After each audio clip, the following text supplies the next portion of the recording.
ready to ready to explore a world of dragon riders and ancient magic. Sounds exciting. Yeah, it is. We're going deep into the world of Violet Sorrengail, Oh.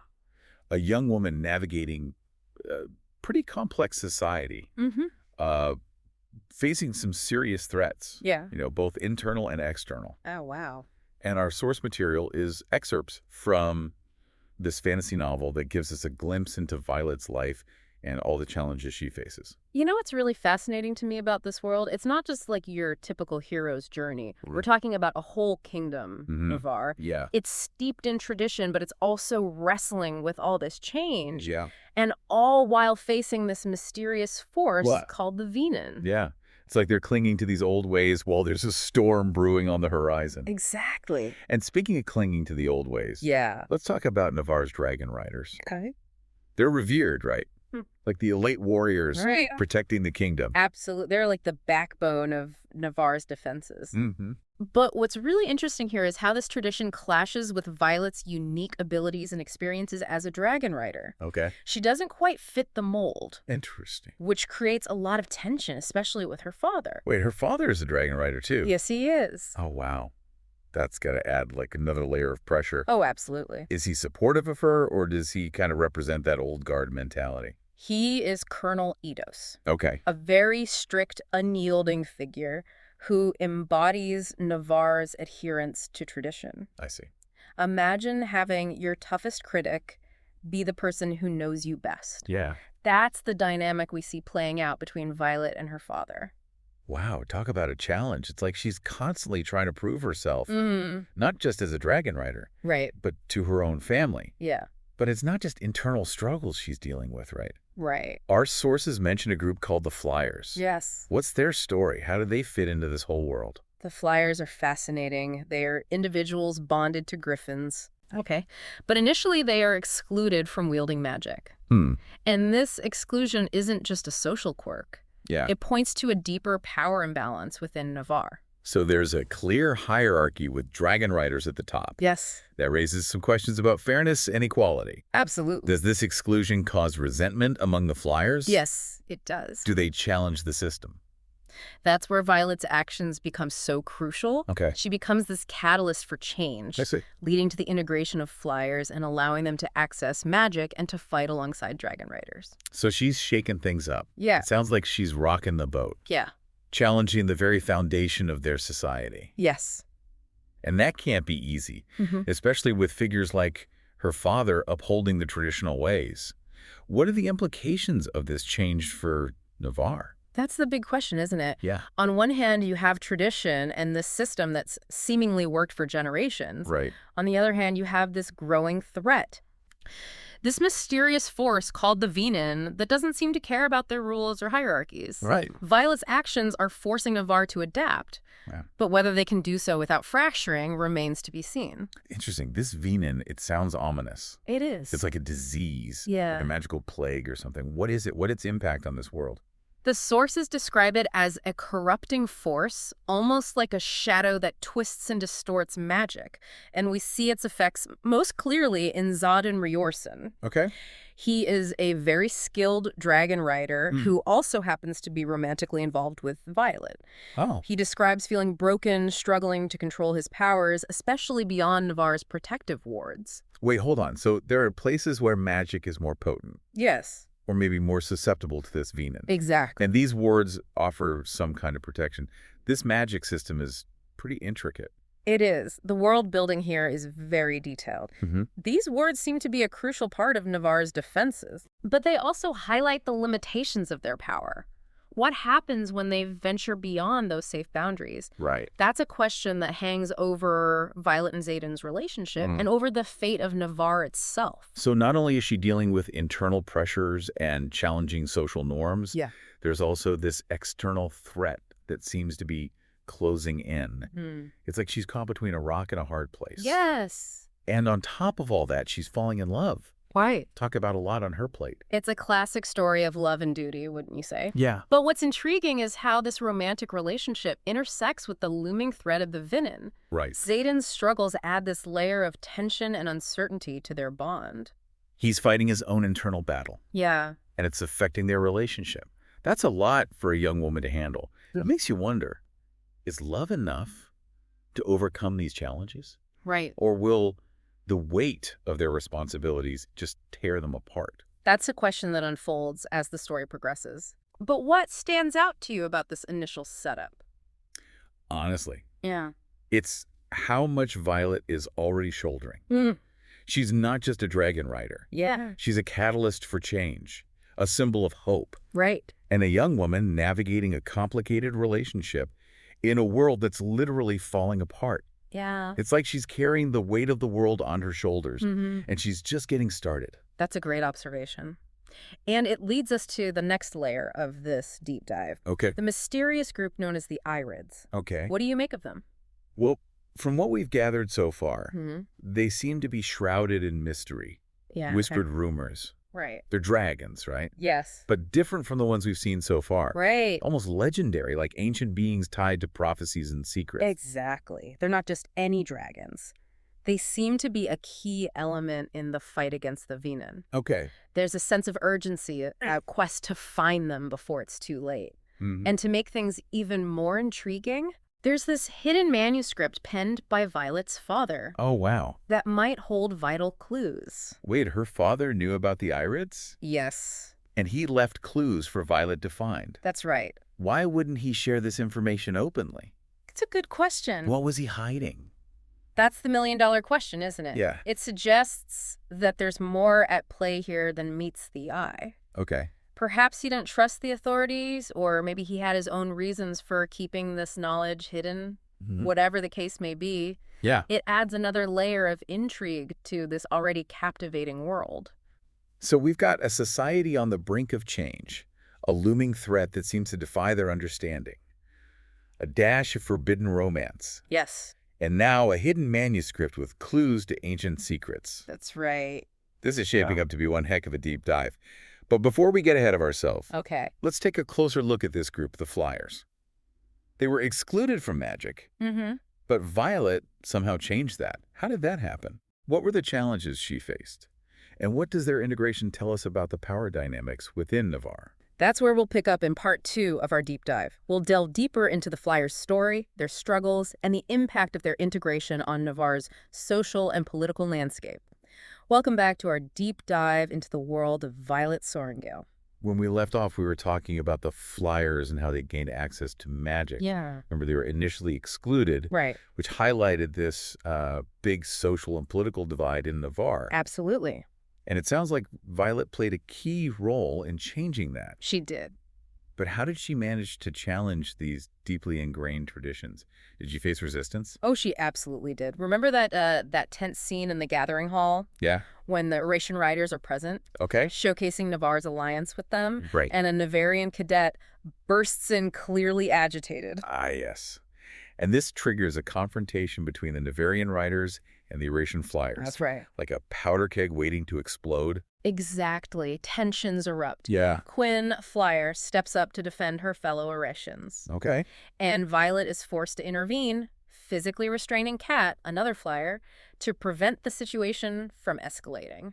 Wow. So she's literally caught in the middle of this conflict. She is. And it's fascinating because it's not just about personal loyalties. Right. It's about challenging a system that's marginalized a whole group of people. Exactly.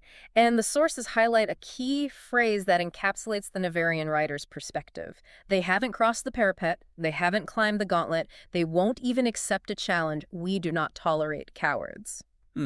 Strong words. Yeah, this gauntlet, by the way, Yeah. is this brutal test of strength and endurance that all dragon riders have to pass. Okay. It's a symbol of their courage and dedication. So the Flyers, by not participating in this gauntlet, are seen as lesser, unworthy of wielding magic. Right. It seems like a self-fulfilling prophecy, a system designed to exclude them from the very beginning. That's a great point, and it's important to note that this prejudice isn't necessarily malicious. Right. It's born from this deep-seated belief in tradition and the way things have always been done. But traditions can be challenged, Yes. especially when faced with new threats and changing circumstances. Absolutely. And that brings us back to Violet.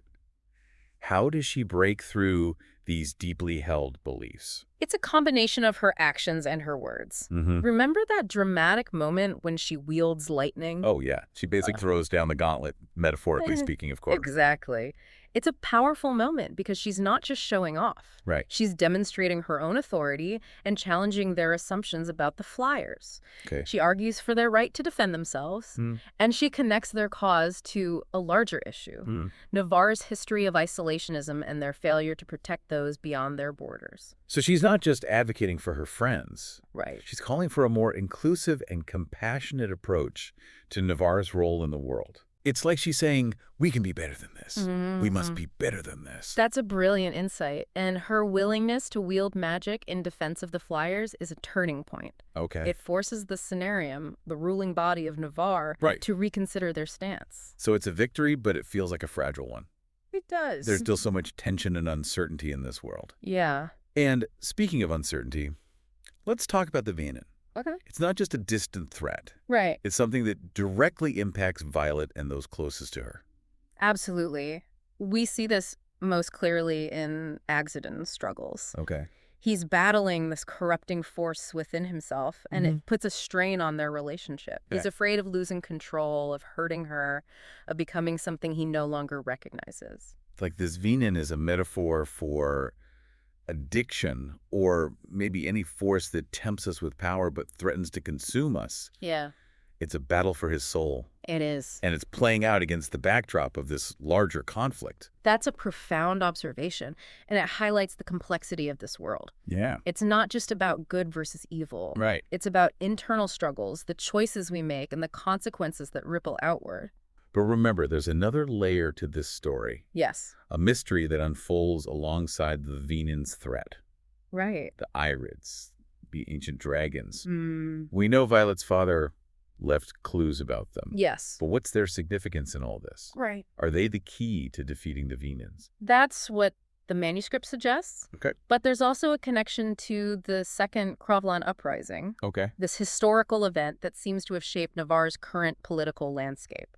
So much of this story revolves around uncovering these hidden truths. It does. Who are these Krovlan people, and why is their uprising so significant? The Krovlan people were once very powerful. Okay. Possibly even controlling dragons. Wow. But their rebellion was brutally crushed. And the manuscript suggests they were seeking something called feathertails, which turned out to be, what were they? dragons. Wow. So they were trying to reclaim their connection to dragons? Yeah. Their heritage, perhaps even their power? Right. It suggests that the current system, where dragon riders are primarily from Navarre, is built upon this history of conquest and oppression. Yes. And the Venin is disrupting this system. Right. Xaden, a powerful dragon rider, is deeply affected by it. Yeah.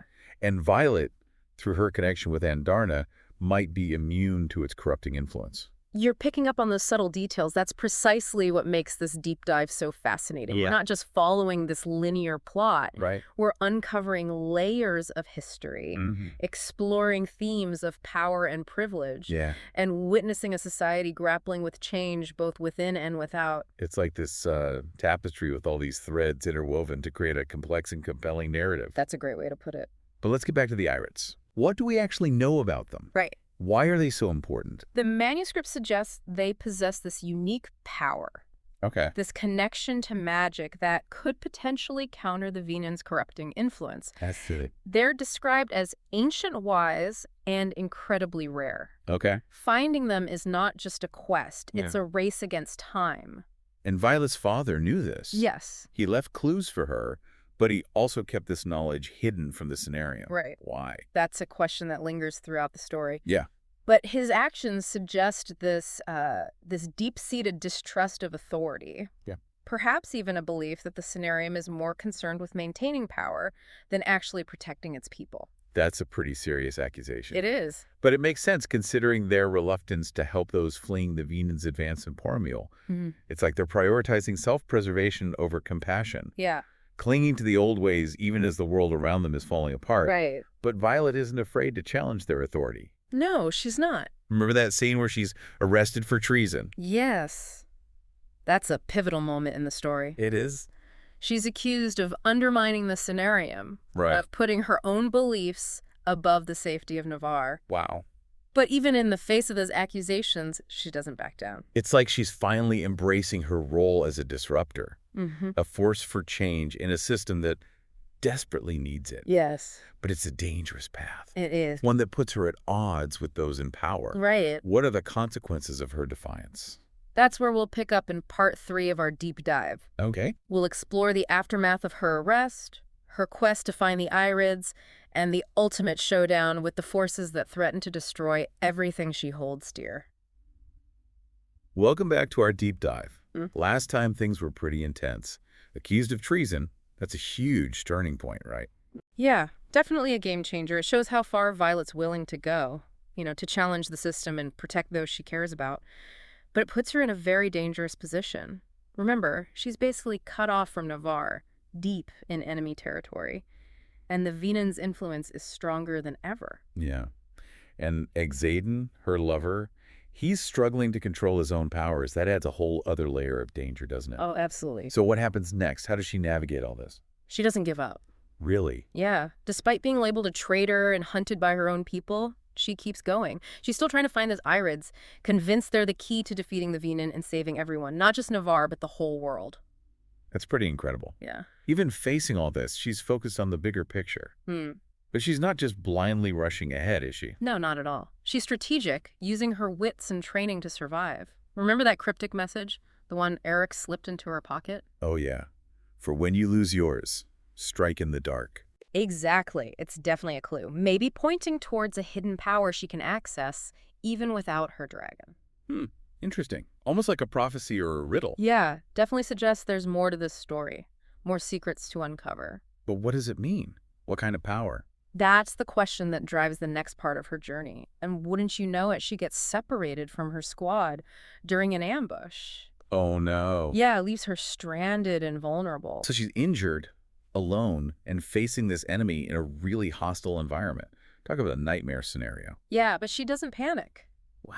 She uses her skills, her knowledge of the land, and her sheer determination to survive, even mends her own wounds. So she's tough, resilient. It's like she embodies that classic hero, right? Right. Facing impossible odds, but coming out stronger. But there's got to be more to it than just that, especially in a world where magic is so important. You're right, there is. Remember that carved piece of gray marble? Yeah, the one that falls out of the package. Yeah, it turns out it's a conduit. A magical artifact. It allows her to channel power directly from the earth. Whoa, so she can actually wield magic without her dragon. That changes everything. What does this mean? It's a huge turning point. Violet, who's always seen herself as a dragon rider, has to face this new reality, a new source of power. This could be how she defeats the Venon, how she saves everyone. But it's not without its downsides, right? Magic always has a price. Exactly. Using this power is painful, almost violent. A reminder that even magic used for good has consequences. She's walking a very dangerous path. She is, but remember, she's not completely alone. Right, Xaden. Despite his own struggles, he's still deeply connected to her. Yes, he is determined to find her, to protect her, even if it means risking his own sanity. Their reunion is very powerful, shows just how deep their bond is, and their commitment to saving the world. It's a beautiful love story in a way. Two souls facing down the darkness together. Yeah, but there's still that major threat. Theophany, the corrupted sage. Right. Where does she fit into all this? She is the embodiment of the Venon's power. A formidable enemy. Uses manipulation, fear, dark magic, you name it. And she's also holding Violet's sister, Mira, hostage. Oh, no. So it's not just saving the world, it's personal. Yeah, it's about protecting her family, too. It's like all these threads are coming together, this final confrontation. Talk about pressure. How does she handle it all? She draws strength from her friends, her love for Xaden, and her belief in the power of connection. And in this desperate moment, we see how strong she's become. She wields lightning not through her dragon, but through the earth. That's amazing. Her growth as a mage, tapping into a power beyond what we've seen before. But Theophany's powerful. It can't be that easy to defeat her. No, you're right. Theophany doesn't fight fair. Uses Mira as a shield, making Violet hesitate. And that's when tragedy strikes. And Darna, to protect Violet, takes the full force of Theophany's attack. No, not Andarna. It's devastating, like losing a part of herself. How does she deal with that kind of loss? It's a huge blow. But she doesn't give up, and as fate would have it, Andarna's distress call is answered by the other Irids. They see Violet's power, her determination, and they offer her a choice. Join them. Leave the human world behind. Become an Irid rider. Wow, what a choice. It's like she's being offered an escape. Right, but she chooses to stay. She realizes that her fight is here, with the people she loves. She's come full circle. Started as a dragon rider, challenging the old ways, but now she's embracing a different kind of power, a power that comes from within. Exactly. And it's this power that lets her finally face Theophany. The final battle is epic. Violet, with her friends, the Irids, and her own strength, faces down pure evil. So does she win? Does good triumph? She does. But it's not a victory without sacrifice. There are losses, scars that won't heal, a world forever changed. But there's hope, too, a sense of renewal, a belief that even in darkness, light can win. What a journey. It's been amazing to explore this world with you. What are your final thoughts? It's a story that stays with you. It's about individual action, about challenging what's wrong, and the power of connection against all odds. It reminds us that even in a fantasy world, it's our choices that matter. Powerful message. It makes you think about the nature of power, our own beliefs, and finding the courage to fight for what's right. It does. It's a call to action. So as we wrap up this deep dive, what can we take away from Violet's story? What questions do we have? I think it makes us think about the dark side of power and its potential for good. It makes us question our own beliefs, traditions that maybe don't work anymore, and find the courage to fight for something better, even when it seems impossible. It's an inspiration to embrace our own strength and aim for a future built on compassion, understanding, and knowledge. Thanks for joining us on this incredible journey into the world of Violet Sorrengail. The pleasure was all mine. Until next time, keep asking those questions and remember, even when things are dark, there's always hope. There's always a choice.